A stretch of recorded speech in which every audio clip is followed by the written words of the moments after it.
So let me get this straight. Christians say God is perfect, or at the very least, maximally powerful. Cool. Let's test that. Let's look at what is supposedly his greatest creation. Us. Human beings. The crown jewel of divine engineering. Let's see how well we're built, shall we?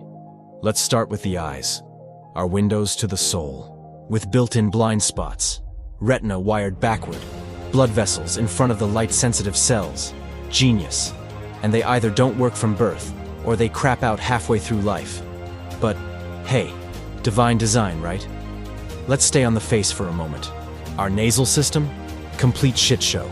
Some of your sinuses drain upward, up, against gravity. How did that get past testing? The passages are so narrow that when you catch a cold, they swell shut. And now you're a mouth breather, which dries you out, screws your sleep, and opens the door to infection. But wait, there's more. We're also terrible at smelling. Most mammals, way better than us. My dog can smell a cheeseburger that was on the couch 3 weeks ago. I can't even smell my own armpits until someone else gives me stink eye. And the best part? Our airway shares a path with our food pipe. That's right. Your breathing hole and your swallowing hole are the same damn hole. That's not intelligent design. That's Russian roulette with sandwiches. And speaking of food, let's talk teeth. Before modern dentistry, tooth infections were one of the leading causes of death. The very tools we use to stay alive, constantly trying to kill us. And just when you think that's bad enough, wisdom teeth. You know, the ones most people have to get removed because our skulls are too small. You would think God would know to measure twice, cut once. Now let's talk about the vagus nerve. One of the most important nerves in your entire body. Helps control your heart, lungs, digestion, all the major stuff. And yet, one of its branches, the left recurrent laryngeal nerve, takes a ridiculous detour.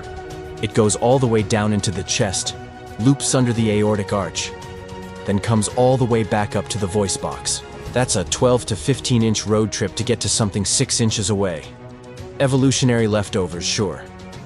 But if this was a divine blueprint, it's the wiring diagram of a lunatic. Okay, here's where it gets wild. Because it's not just the little stuff. The big stuff, also bad. Our spine was designed for a creature that walks on all fours. We stood up, but the spine didn't get the memo. Result? Chronic back pain, herniated discs, sciatica. Did God run out of bipedal spines? That's some seriously bad planning. Let's toss in the appendix. Does nothing. Occasionally explodes. That's it. Same with the gallbladder. Totally optional, unless it decides to ruin your weekend and try to kill you. Great work, God. 1.5 stars. Would not recommend. So, let's summarize. We choke on food. We breathe through bad plumbing. We suffer from back pain, sinus clogs, dental death traps, nerve detours, and vestigial time bombs. And this is what we're told was made by a perfect being? No. Sorry.